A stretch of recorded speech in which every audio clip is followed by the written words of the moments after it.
1 in 4 Canadian physicians feel high amounts of anxiety. 53% meet the criteria for burnout.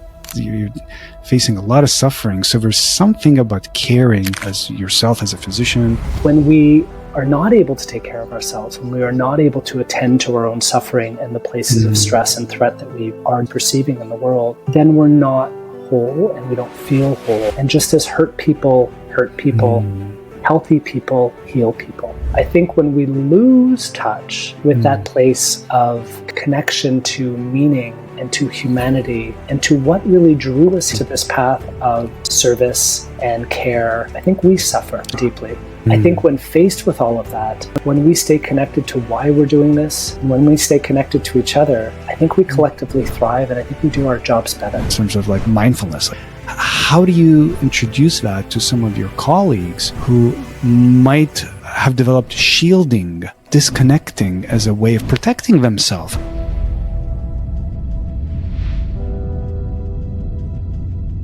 I just want to quickly thank you for beginning to watch this podcast episode. If you haven't subscribed yet, feel free to do so. Would love it if you join our community. You'll also be up to date on the latest content, and this really helps me reach out to more guests. You can also visit our website, centerformindfulness.ca. There's free events about mindfulness and laughter. Hope you enjoy this episode. Hello, everyone, and welcome to today's conversation. I am so thrilled to share the episode with Dr. Mark Sherman. He's a family physician and mindfulness teacher from Victoria, British Columbia, Canada. We'll be covering a really important topic, which is caring for ourselves as we care for others professionally and personally, using mindfulness and self-compassion. So first, a warm welcome to you. Thank you for joining us today. Oh, thank you, Kasim, so much for having me. It's a delight. Thank you so much. And, for those who may not know, the day of the recording, which is April 8th, we just didn't know. We scheduled it around the eclipse. So it feels kind of special, this recording. And whenever the listeners will listen to it, like, wow, it was eclipse time when we recorded this. So warm welcome to you. Yes, serendipitous for sure. That's right. I'm just going to share a little bit of your bio for those who are not as familiar with your work. Dr. Sherman is the founder of the BC Association for Living Mindfully. And I love the abbreviation. It's BCALM. How beautiful is that? He has been instrumental in developing programs of mindfulness-based stress management, mindfulness in medicine, mindfulness in education, workplace wellness, and mindful parenting. He has facilitated over 150 courses, workshops, and retreats, and is a popular speaker on mindfulness and wellness at conferences and workplaces. By the way, he's also working on his first book, which we may get a sneak peek, Mindfulness in Medicine. We'll see. So excited about that. And Dr. Sherman believes that mindfulness and meditation offer powerful tools in healing our minds and bodies and are necessary skills in living fully to our potential. So thank you again and welcome to this episode. And I wonder if we can begin with what even led you to mindfulness? A physician who's busy in life practicing mindfulness. What led you to that? Yeah, and that's such a beautiful and rich question. And as I was listening to the question, I was thinking, it's almost what led me to medicine, because I think mindfulness came first. I think as a younger person, I always had an interest in contemplative traditions from the East and the West, and certainly began a humble meditation practice, not necessarily knowing what I was doing, even as a teenager. So I think before I had settled on medicine as a career path, I think mindfulness and meditation and just these basic questions that I think so many of us have about, like, what is this thing we call mind, and what it is to be alive and conscious and connected, and what is joy and what is meaning and what are their roles in this human existence. So all of these things were kind of questions as an inquisitive youth and young adult. And so really, I think that was the forebearer of my decision to go into healing work and the work that is so Mm, rich and so challenging of being a physician. mm. Such an incredibly rich and truly challenging as well, because you're facing a lot of suffering on a daily Mm. basis, right? You're facing a lot of suffering. So there's something about caring for ourselves as as yourself as a physician. And I'm wondering, so I think it began earlier for you in teen years in terms of mindfulness and curiosity. Is that Yeah, when it that's right. began? Yeah, yeah. Yeah, yeah. I was an inquisitive youth who was very sensitive to the suffering in the world. I had interests in international health early on. Was definitely interested in reading, United Nations development reports and things like that to really understand, the degree of suffering that existed in other places of the world. I was very in touch with First Nations rights at a very early age. Had a very deep care of environmental issues and did my minor in Mm, environmental studies in university and undergrad. So, I had just this place of caring and concern for the plight of this realm of humanity that we live in. And so I think, going into medicine was just kind of a natural flow from that. mm, And, while I think medical school in some ways, in the way that it was taught at McGill way back in my years, medical school still, maybe to a lesser degree, has a culture that can really take away some of that deep humanity and mm, that deep sense of meaning that brings so many people to a helping profession.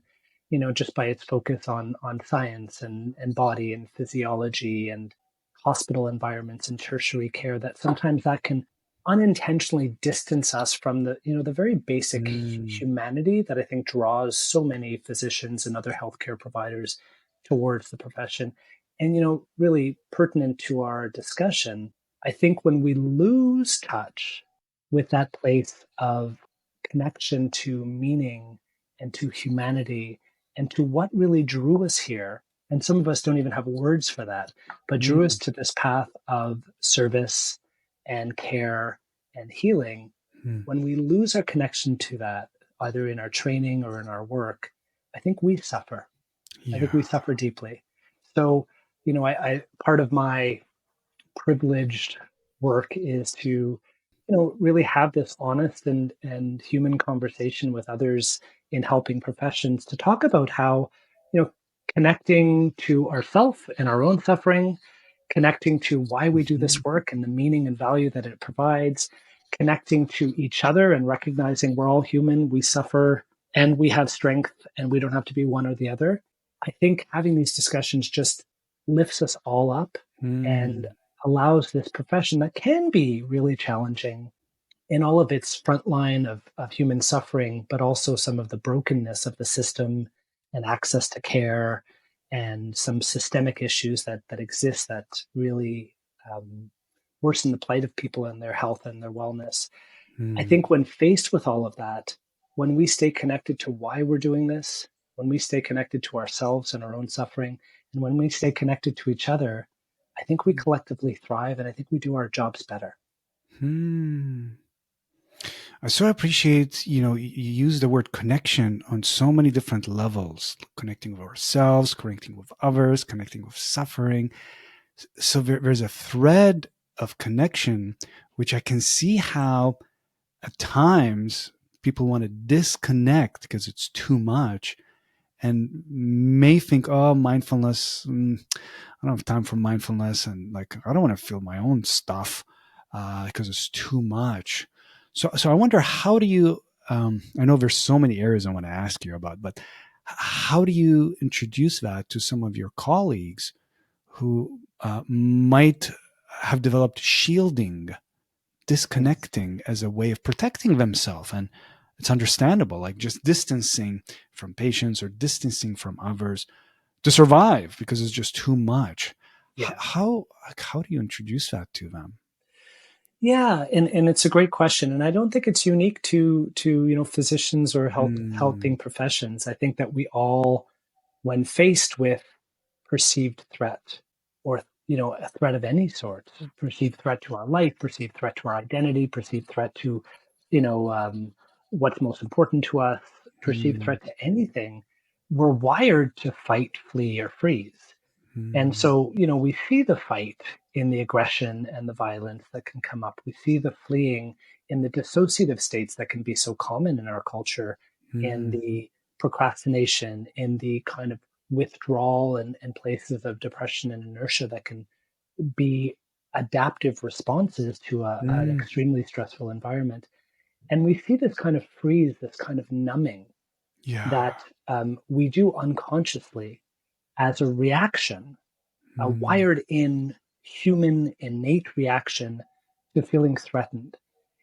And I think that the way that I often introduce it to anybody that I work with, as well as try to walk myself, is even though reconnecting can feel foreign and unfamiliar in a mm, society and culture that is so disconnected and actually celebrates in a way the disconnection that can happen from over busyness, that can happen from burnout, that can yeah. happen from, immersing ourselves in screens and other distractions.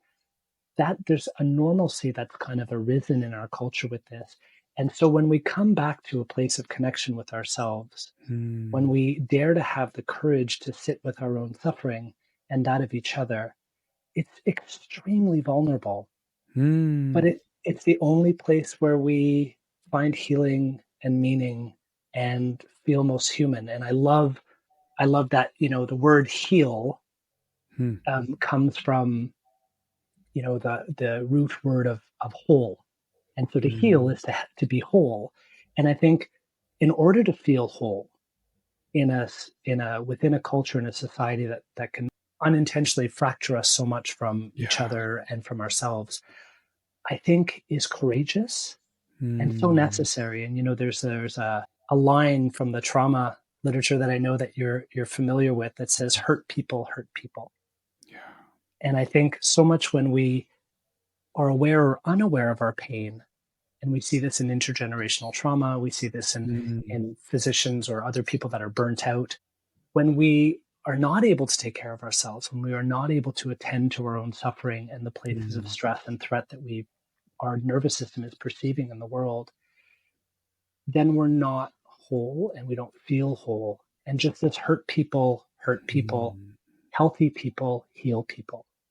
And so Oh, I think the way that I often frame it is almost like they do when you get on a WestJet or Air Canada flight, and they do the safety demonstration and they, um, say if the cabin pressure was to change, oxygen mm, masks will fall from the ceiling. Please ensure that you put on your own oxygen mask before helping someone else with theirs. And really, the spirit of yes, it's vulnerable. Yes, it's courageous. Yes, mm, it's tender and edgy to look at our own pain and to sit with it. But at the same time, that's the only way that we connect with another. Just like it's easier for me to have a conversation with you about the details of the solar eclipse or the weather in lower mainland and Vancouver Island over the next week and the scores of the latest football or baseball or mhm, hockey game, which is beautiful.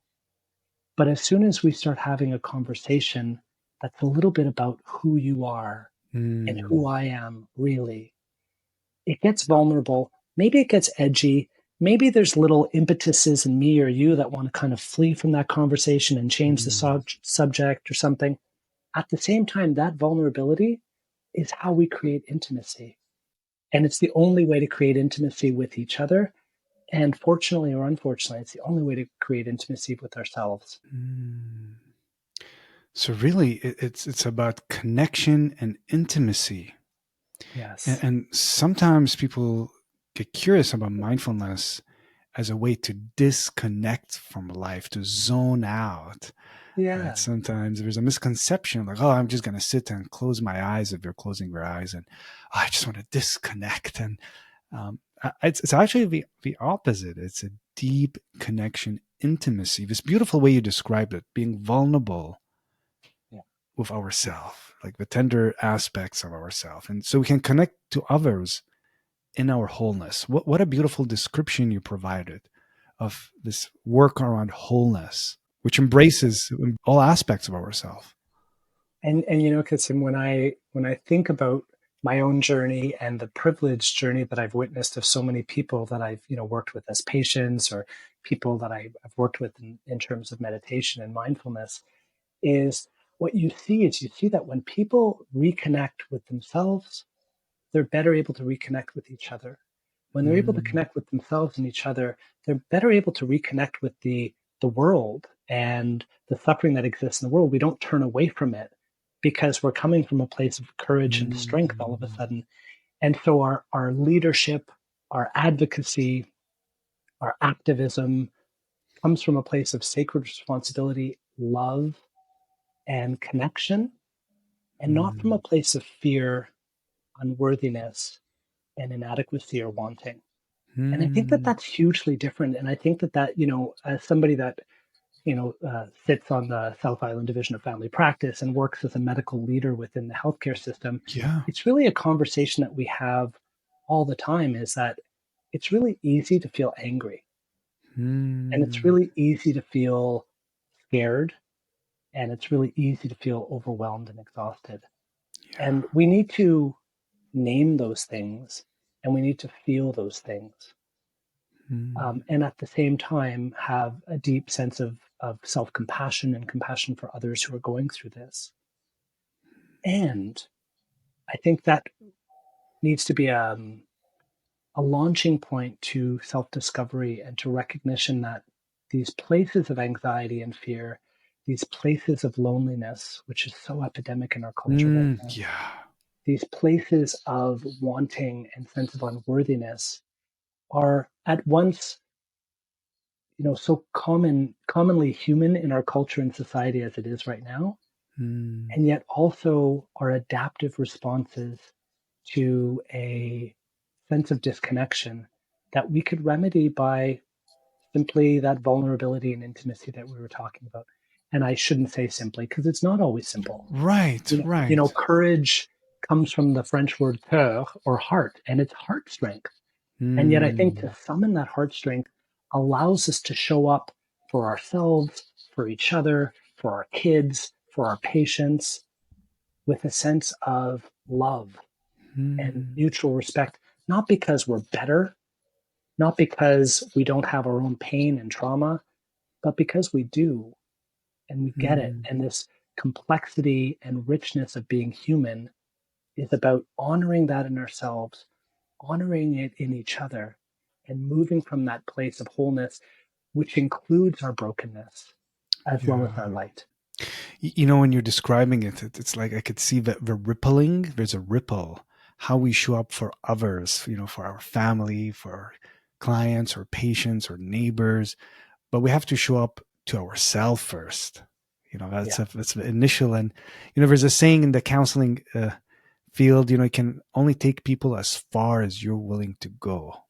yeah, I And love that. I really like this. Like, oh yeah, and like having to do our own work to be able to be with others, doing our own work. So there's, this putting this oxygen mask and doing our own work, taking care of ourselves. It's actually pretty selfless. And sometimes there's this other misconception. It's selfish. Like, oh, I don't know, I should, could be taking off seeing more clients or patients or family, and I shouldn't take time for myself and take care of myself. And I'm wondering, do you still hear that often with patients or family and client? Like, I'm wondering, is that still something you encounter? People are like, Yeah, oh, I it's mean, I think it's inherent in a lot of the systems that we teach and celebrate, right? mm, I think as long as we self-deny and do everything for other people, that's lauded in our culture so often. And mm, and yet, when it's specific to physicians, but I know it's the same thing with so many other health professions and helping professions, is, according to the Canadian Medical Association, 53% of Canadian physicians of any stripe meet the criteria for burnout. And burnout is, evaluated. It's not just a word, it's evaluated with a validated Maslach burnout inventory. mm, And 53% of all Canadian physicians, more than half, meet those criteria with the evidence based known repercussions of depression. 1 in 4 Canadian physicians feel depressed, right? 1 in 4 Canadian physicians feel high amounts of anxiety. The suicide rate in female physicians is 3 times the national average. It's twice the national average in male physicians. And I don't mention these things to be a downer or to point out the starkness of our situations or to depress any of us or your listeners. It's to point out that when we hold on anywhere in our society to this notion that self-care is selfish, this is the result. When we Yeah. don't know how to turn that care, that attention, that skill towards ourselves, not instead of the people that we're so fortunate to connect with in our Mm. world, but because of. And when we celebrate and when we have a deep place and an abundance of love Mm. for ourselves, it spills over to others. And really, and I'm sure that you deal with this all the time in the counseling world, really, we can't truly love someone else unless we learn to love ourselves, because that love for someone else will always be conditional.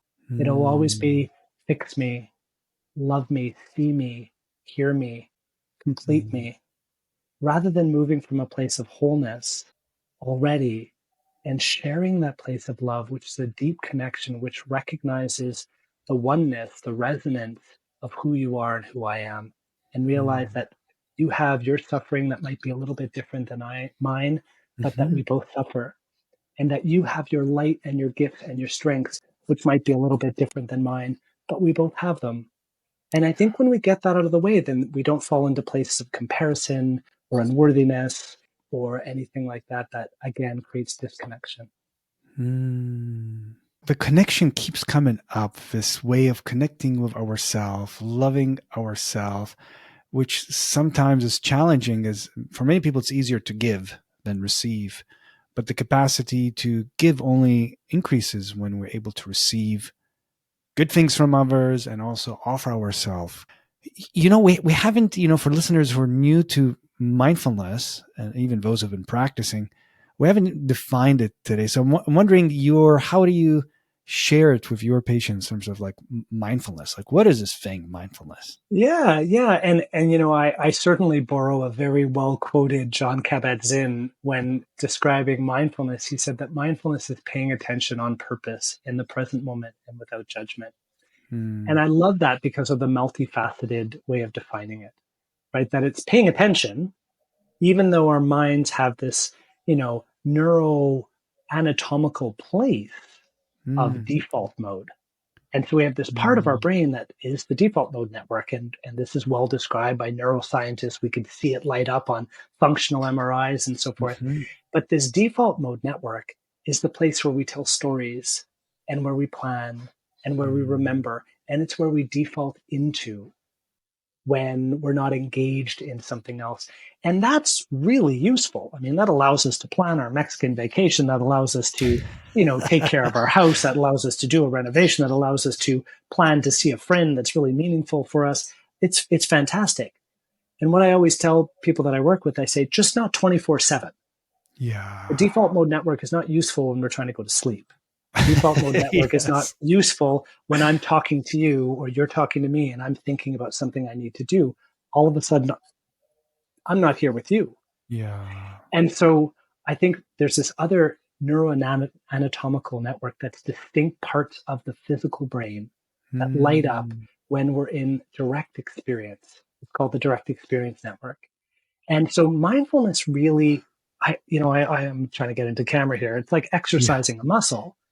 It's that when we when we're in the direct experience network, we are present in the moment.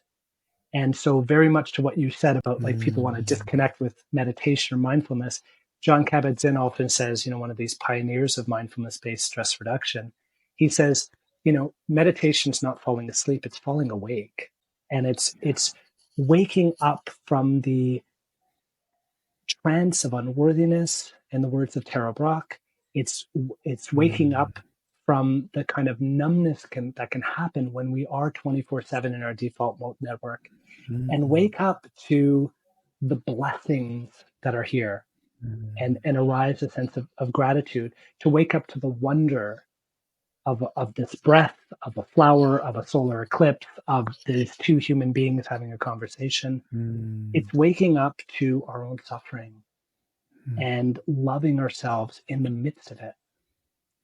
And so I Mm. think that mindfulness is really, from an anatomical or physiological standpoint, it's really exercising this ability to be present, which has some very basic benefits. And I think, Mhm. the simplest one is, and we often give this example, is if I'm going to get my gallbladder removed by a surgeon, I really want them to be present. I don't want them planning their Mexican vacation as they're cutting into my abdomen.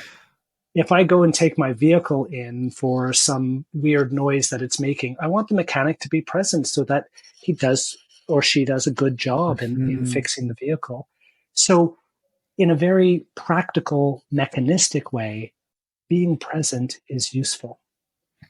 In a much more broader sense of our humanity, being present is the requisite to connect, because I Mm. can't connect with you, Kasim, anywhere else than now.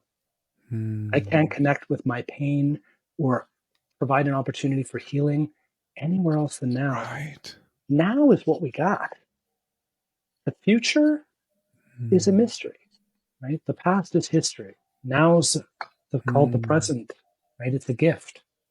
And so I think as we recognize that, it's only now that we can reconnect with ourselves, each Mm. other, the suffering of the world, the imperfections of our system. And it's only now that we can do something about it. Mm. So I love that definition of um, paying attention in the present moment on purpose and without judgment, because it's also on purpose. If Mm. somebody cuts me off as I'm rushing down the highway on the way to work or something, and they cut me off all of a sudden, I'm very present. It's not on purpose. It's because I almost died. Yeah. And so I'm choosing, and choice is a key one, right? Mm. I think it was Viktor Frankl that was credited with saying, between stimulus and response, there's a space. And in Mm. that space lies our power to choose our response. Yeah. And with this response lies our growth and our freedom. So that sense of choice Mm. is so important, to choose to stop, as you and I did when we began this interview, to take a few breaths just before we got into the Yeah. questioning, to really come into presence so that we show up from that place, not from a place of future or past, from a place of now. So it's Mm. on purpose. And the kicker is it's without judgment. Mindfulness is observation without evaluation. Mm. And so we honor the superpower that we all have as humans of curiosity, wonderment, and awe. That is Mm. not just the domain of children, it's the domain of all of us. Yeah. And when we can honor those capacities that all of us already have, our life becomes richer. Mm.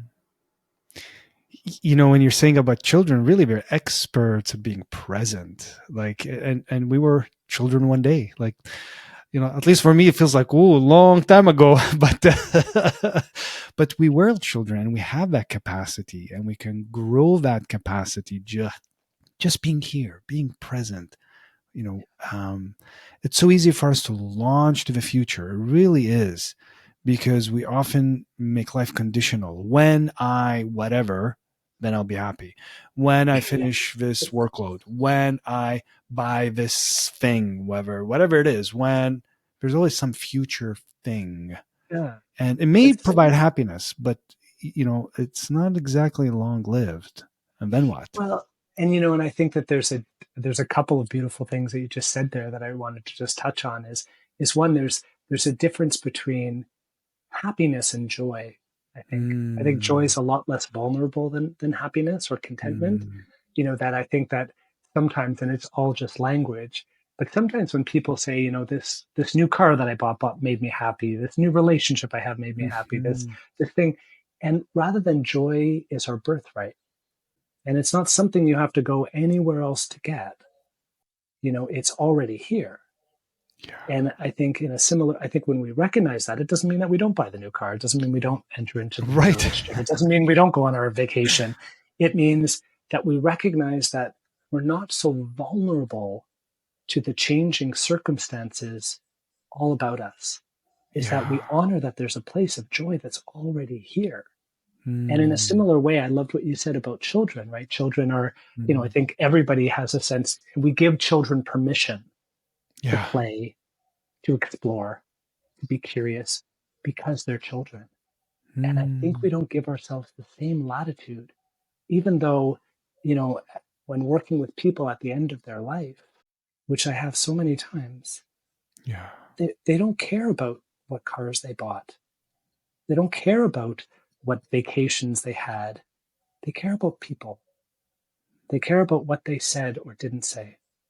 They care about Mm. how they lived. And so I think the domain of play, wonderment, awe, curiosity, gratitude are not things that, stop when we cease to become a child because we're still children. We're Mhm. children that happen to have been had lots of years of experience and hardship Mm. and gift and so forth. But when we are 7 years old and we become 8, where does the 7 year old go? When we're 13 and we become 14, where does the 13-year-old disappear? So all those manifestations of ourselves are here. They're now. They can be nowhere Mm. else. And Mm. so often, in a much overly used example in psychotherapy, when we always talk about healing the child and you got to heal the inner child. Mhm. And people often feel so disconnected from that because they have a sense of um, the temporal nature of reality. And when in fact, if we accept that, like all those aspects of ourselves are very real and very genetically, psychologically, biologically here and now, Mhm. then the healing of our inner child can only be done now. Yeah. Maybe we didn't get what we needed when we were 8. Maybe there was some difficult trauma that happened in our younger years or in our youth. And those Mm. are tragic Mhm. and oh too common in our society. And Yeah. at the same time, how do we summon a sense of compassion for ourselves and recognize that that pain is still very much alive in the here and now, but so is the healing. Yeah. And so when we can connect, and again, here's this word courage, when we can Mm. connect with that place that is so vulnerable and seems so scary. And Mm. sometimes we can't do it in one full swoop. Sometimes we need to take baby steps, and sometimes we need to have skilled people like yourself, Kassim, to Mm. help us access these Mm. places. But the only place that I've ever witnessed deep healing happen in anyone has been from a place of presence and Yeah. authenticity and acceptance. There's no other way. Mm. That is the way. Yeah. So beautifully said, and being with those parts with kindness and compassion, which is really these skills that develop in the practice of mindfulness. You mentioned non judgment. So we don't have to like things, right? We don't have to like there's a physical pain. We don't have to like something that happened before, but how do we be kind to it, to ourselves? And I have to say, this is one of the things for me was transformative in my journey of mindfulness in the early 2000s when I really got into it. And after a lot of physical challenges, and they thought it was colitis, it was IBS, and I really started like hating my own body. Like, what's going on here? Like, stop it, body, right? Like, and definitely judging and and being upset and really realizing. And I used to, I got into mindfulness on and off, but that's when I really got serious about it. Like, wait a minute, you know, what can I do different here? How can I turn to it? How can I kind of befriend my own pain because it's still part of me?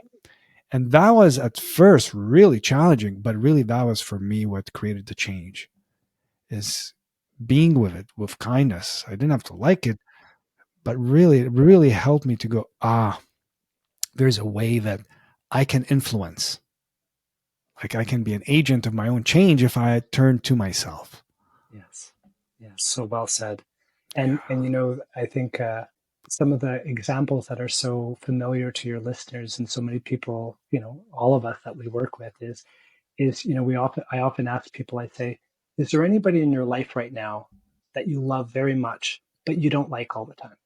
And everybody's hand goes up, when they think about their partner when they were really frustrated with something their partner or their teenager did, or their boss, or somebody, or their grandparent or something.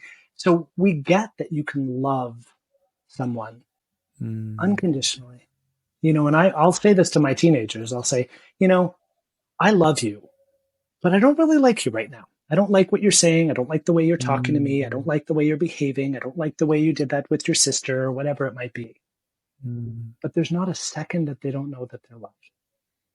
And I think that Ah. once we have that experience, just as you so beautifully said, Kassim, that we could Mm. recognize that, yes, I can love this body. I can love this pain, even this trauma, even though I really don't like it. And I love what Right. Brene Brown says when she says, you can't selectively numb. So if we numb out to part of our pain, if we numb out to part of our reality of our, upset stomach or the pain in our body, then in a way we numb out to who we are because it's, as you so beautifully said, it's part of us. And I think a really Mm. powerful and very emotional and very difficult practice that we sometimes teach in mindfulness based stress reduction and management is we teach this practice of forgiveness, which is shared in so many different spiritual Mm. traditions as a very deep practice. And, as soon as we mention the word forgiveness, you could see people squirming in their seats and their stories and their circumstances of things that they just don't want to go there. And we get it. And so we say, there's three rules, ground rules of forgiveness. And the first one is that forgiveness is an act of self-compassion. Because when we're unable to forgive someone else, and when we're holding on to resentment and anger and hatred, who suffers? And it's ourself, not them, who might not be in our life anymore, who might not be on this earth Mm. anymore. So it's an act of self-compassion. And sometimes that allows people to approach forgiveness. But the second rule of forgiveness is, well, we usually do it in this order, but we'll say the third rule of forgiveness is that it's not a light switch. It takes time and it's a process. But the second rule of forgiveness, and it really speaks to what you're saying, is to separate the action from the person. And sometimes we could recognize that what was said or done might never be forgivable. And that's okay. But the person Mm. might just be forgivable when we could recognize, as we do in our own selves, that they suffer and that their actions, however grave and Mm. unskillful and tragic or violent, comes from a place of Mm. suffering, which doesn't excuse it, which doesn't mean that they're let off the hook, but it means we can look at them through eyes of compassion and love, even though, in your words, we really don't like what happened. And, in the great words of Lord Tennyson, he says, if we could only read the secret histories of our worst enemy, it would be enough to disarm all hostility. So I Yeah. love that concept of we can love even though we don't like others, ourself, Mm. our body. And it doesn't mean if it's Mm-hmm. someone else that we can love them, even though we draw a boundary that they're not in our life, that it's not okay, that we can never have Right. any kind of relationship with Right. them. But we know that they're suffering and we could wish them the best, even though we don't need to do anything about that. Yeah. And it's just this practice which mindfulness and meditation both invite of to honor and to sit in our wholeness by not pushing anything out of our heart. And I think that that is the essence of this path of being human, is how to recognize that love is never ever conditional. By its Mm. nature, it is unconditional, no matter what's been done or said, no matter what's been, occurred on a grand scale of, no matter what the color of someone's skin or the religion or spiritual practice that they practice. Until we get that, we will continue to have the strife and division that we Mm. experience on a daily basis in our own lives, but also in the world. What a description of actual healing that you're sharing, like this loving way. And you spoke about forgiveness, and it's really, you remind me of I think it was Nelson Mandela who said it, but might have been someone else. of, resentment, and how resentment really is like drinking poison and wishing it kills our enemy. So there's something about it, like it really hurts us when we hold on, and somehow sometimes it's all that we know is like hang on, because it's got a little energy, and brings anger. Sometimes anger can be empowering for at times for us, so we hang on to it, like I'm feeling angry because I'm feeling something, even though it's destructive. Oh, yeah. And, and I think that really needs to be stated. And I'm so glad that you brought that up, because this is not to say that we're not going to experience anger. This is not to say that we're not going to feel sad, or that we're not going to have moments where we feel disconnected. Mm, It's that the journey, which doesn't happen every moment, but the mm, bigger container of our lives is one of love. And actually, when we take care of our sadness as a healthy human expression and emotion, then that sadness doesn't become despair as easily. yeah. When we take care of our anger, which is a healthy emotional experience to the Mm, injustice that might happen personally or in the world, anger is often about fear or sadness. And sometimes it's just saying no. Angers can be very healthy. mm, And when we take care of our anger, it doesn't become rage. Rage is right. destructive. So when we learn to take care of our fear, it doesn't become panic. So it's Mm, recognizing that our humanness includes anger and fear and sadness, but it's our relationship to those emotions, whether we allow ourselves to feel them and to take care of them and to listen to them, that we heal.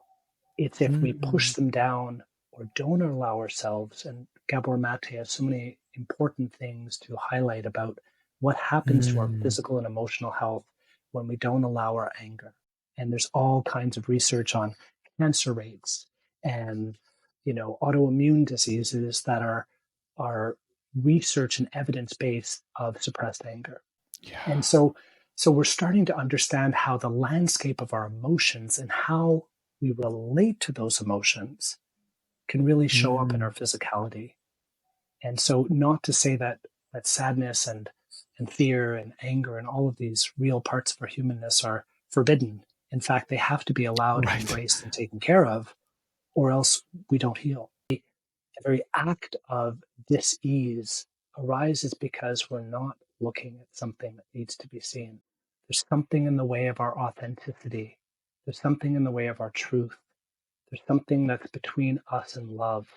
And I think that the exploration with the psychotherapist, with meditation, with this journey of being this human Mm, being is to figure out for each of us, how do we love and celebrate and have deep compassion for ourselves and all of the mm, pain that's really here, while always holding ourselves in a bigger container that is our light and our healing and our connection. mm. There's so much potential as you're sharing this when we look within, allowing all the emotions, which are really part of this range. And sometimes this, the metaphor of a piano is helpful. Like there's so many different notes on a piano, and sometimes we just want a certain note, right? Like, oh, the feeling good note. But the range is quite wide to play this symphony, this beautiful music, and working with a whole range of emotions. So I really appreciate you naming that and allowing space for our emotion, working with them, not judging ourselves, which is actually a gift. But it starts, as we shared earlier, with turning in, turning in.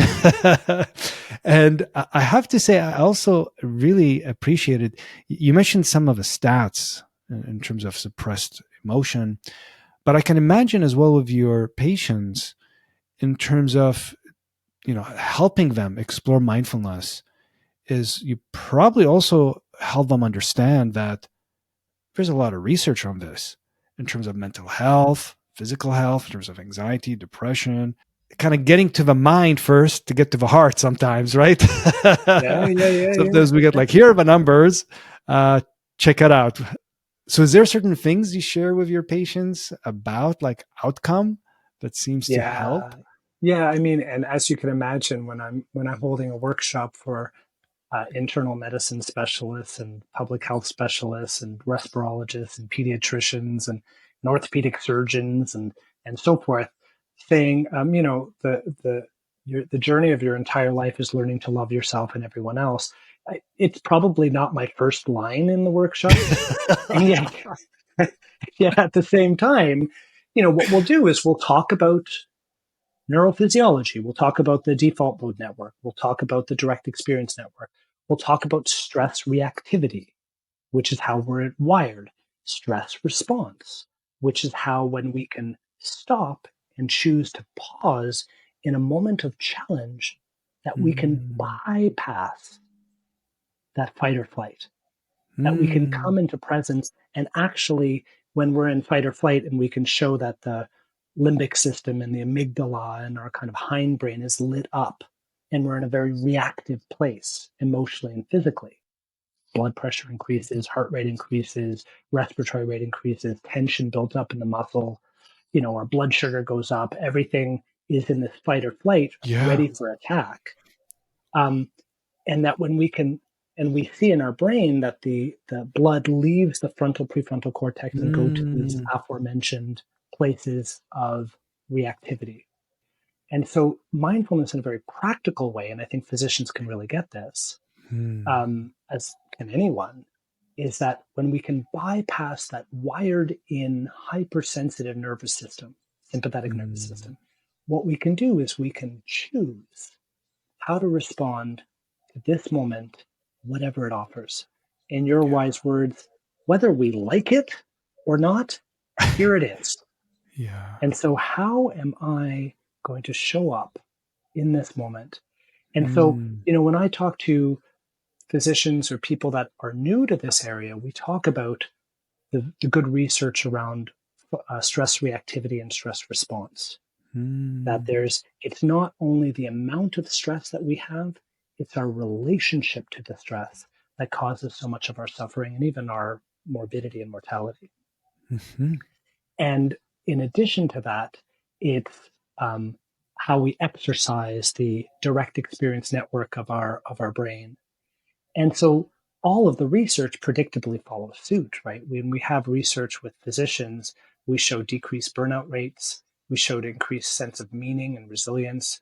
We show a really interesting study that you might be aware of. Let me just get my plug here for my computer that's about to die. You might be aware of this, Kasim, and it was a study on mental health providers that showed that mental health providers that took a mindfulness based intervention like MBSR versus mm, not had better mental health treatment outcomes in their patients or clients. And this wasn't in the study because they taught these skills, it's because they showed up in a different way. And our mm, neurobiology is resonating with each other all the time, yeah. whether we're in a place of rage or unworthiness or joy. And so when we show up in our authenticity, healthy people heal people, then we're able to more easily work with someone and allow and provide space for their own healing. Not by fixing them in any way, but really Mm, allowing that space to hold their healing, whose potential is already here. They just need to see it and believe it. And mm, so I think that there's research on decreased burnout, decreased depression, decreased anxiety. There was an interesting study on medical residents that showed that medical residents, what they did is they gave them a scale of burnout, a scale of self compassion, a mhm, scale of mhm, perceived stress before and after a mindfulness based intervention of 8 weeks. And after the intervention, for every point that they scored after the mindfulness on the self compassion index, mm. translated to an 18% decreased burnout rate. Oh, wow. So just by having more compassion and understanding for ourselves, we burn out less. Mm, And there was a great study in the Lancet, which is a very famous British journal, medical journal, yes. that showed that mindfulness-based cognitive therapy versus Mm, continuing people on a standard antidepressant medication, a serotonin-specific reuptake mhm, inhibitor, that when they looked at recurrence of depression when someone was in remission, a relapse of depression, people in the MBCT, the mindfulness-based cognitive therapy group, Mm-hmm.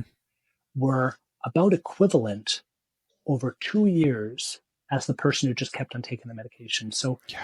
what that said is not that medications don't have their place and not that I don't have patients that medication has changed their lives, but Mm-hmm. that something like mindfulness-based cognitive therapy, which is an 8-week intervention, Yeah. was at least as good over 2 years as keeping someone on medication in this very prestigious journal of this very well-known study. So it starts to show that these are just other tools in our toolbox. And so they're ones that help us to find a place of healing, to reconnect with meaning, to reconnect with ourselves, to create intimacy. In schools, mindfulness has been shown to improve math scores, to decrease bullying. Yeah. So, depending on the field, we could talk about the research around physicians and helping professions. We could talk about the research in schools and our children. Mm-hmm. And we could talk about the research of just all of us in this human condition. So the Mm. research is definitely out there. And it all makes sense when we Yeah. understand what we're really doing here is waking up Yeah. in a place of love and acceptance of this experience, whatever it might be. Mm. You just shared so clearly how pausing can really elevate our life. There's a pausing to elevating our own self, whether our mind, our body, our emotions, our heart, elevating how we are with others. This there's something we can do. It's not just a gimmicky thing. And when I began at first, I was like, nah, is this a gimmicky thing? Does this work? And it's so interesting, as a psychologist, I want like what is evidence based here? And that's what kept me. It's like, oh, this is evidence based, and it kept me going and going and going and going. And I'm so glad I didn't stop. So, Me too. and continue to learn. The world's a better place because of you. Yes, it never ends, doesn't it?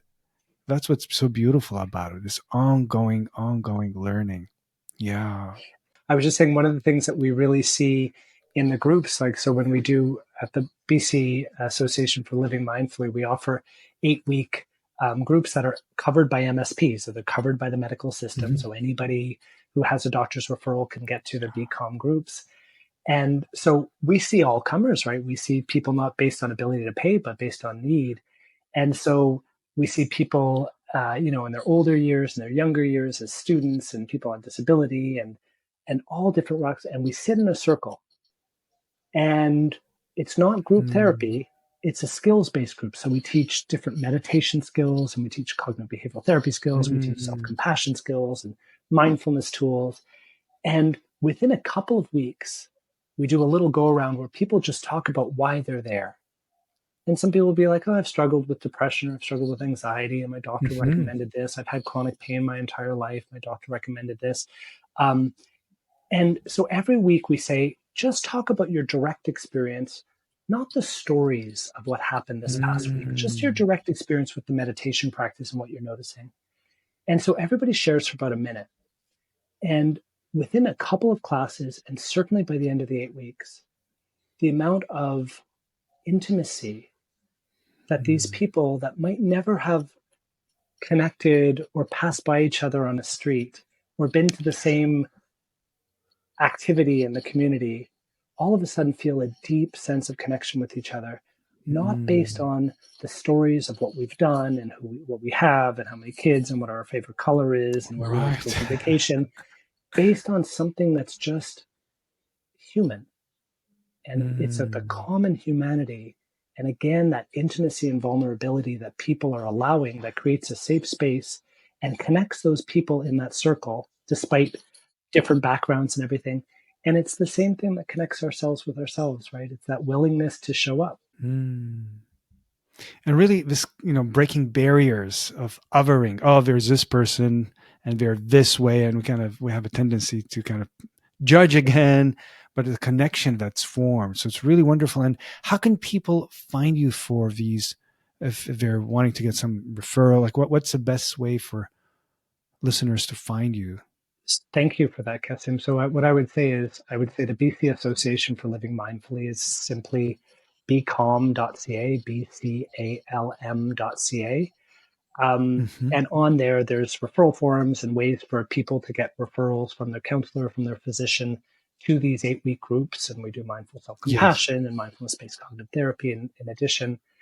And then, if people are in health professions or medical professions, and some of this rings true for them of the suffering and the challenge and the privilege it is to be a physician or a nurse or a social worker or a counselor.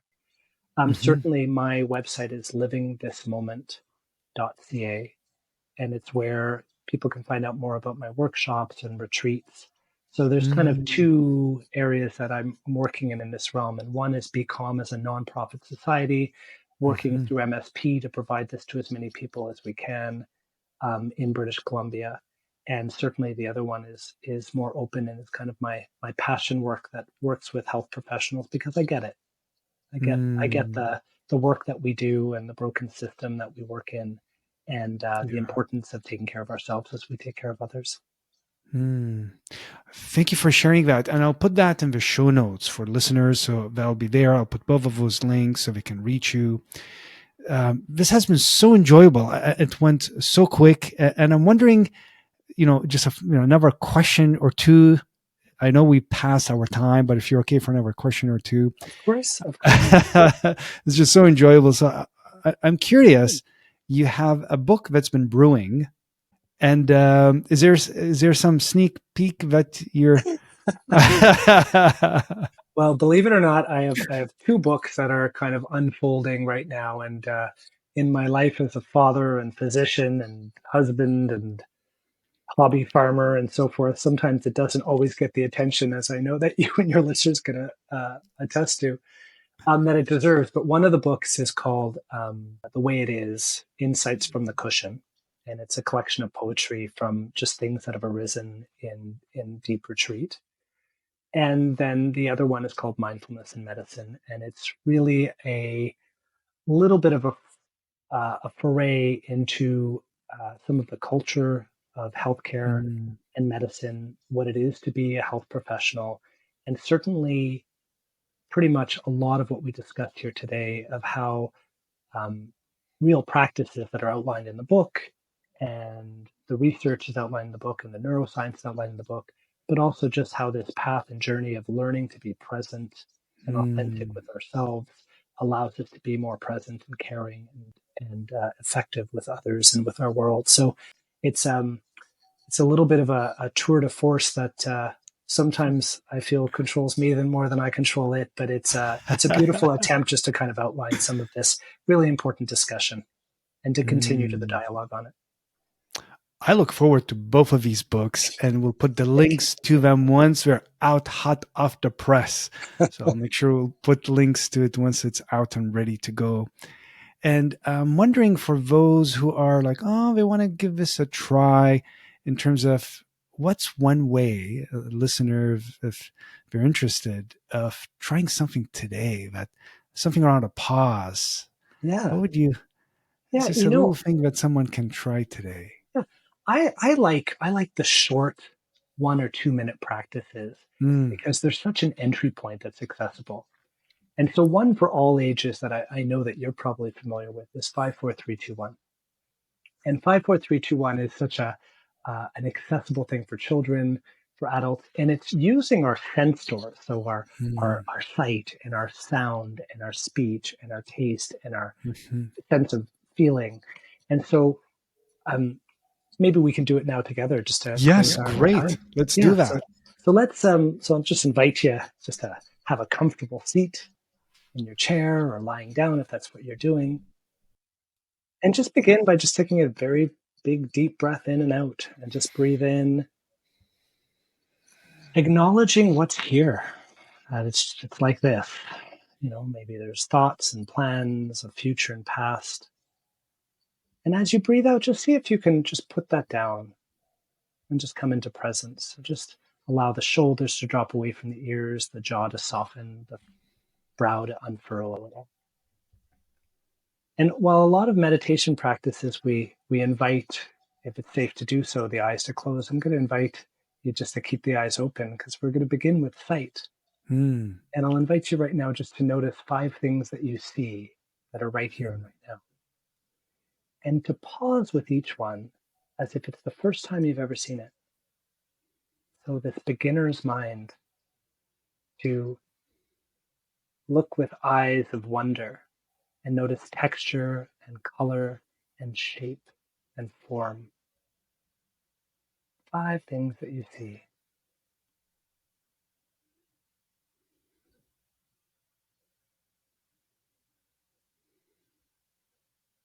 And if it feels comfortable to do so, you can allow the eyes to close, or else just softly focus on the ground before you.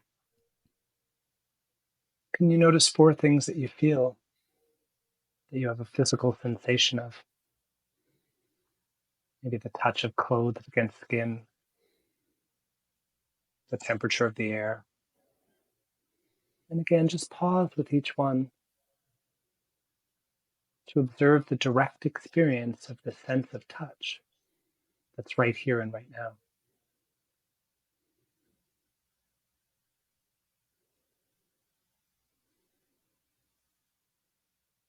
And can you notice 3 sounds?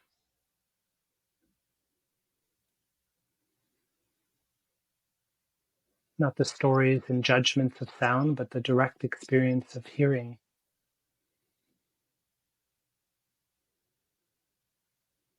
Pausing with each one.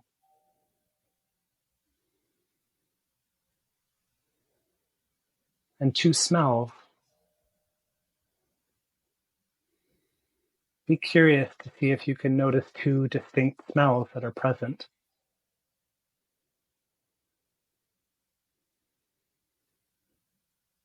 In one taste, just inviting this mindfulness of taste in the mouth in this very moment.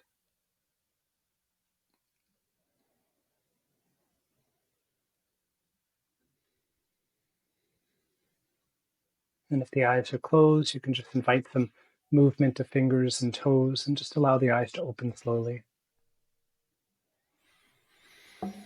Hmm. So we often see in order to see 5 things that are here, we need to be here.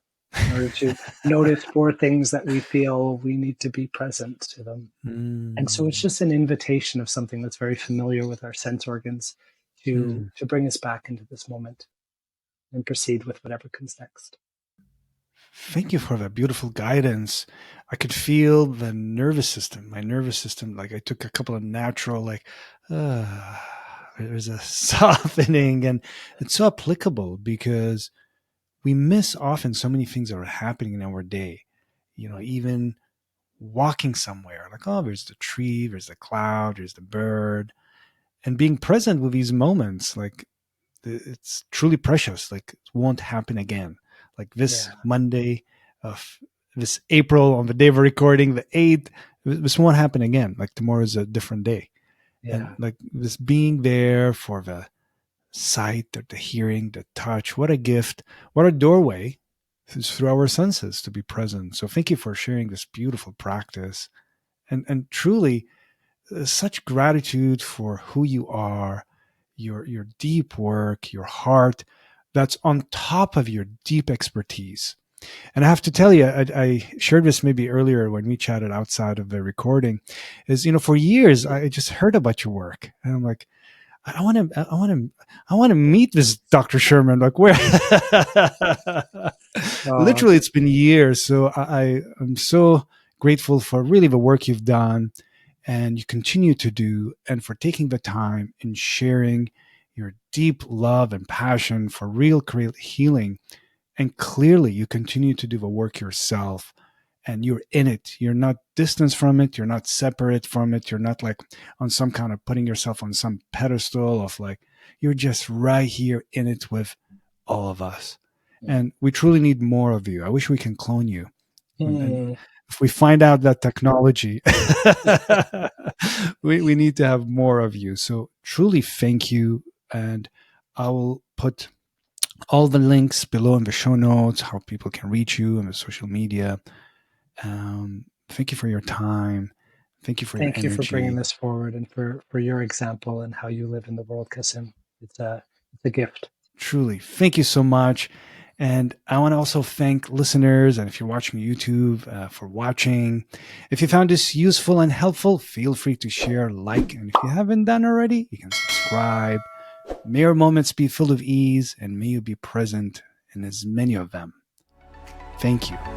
Bye, everyone. Okay.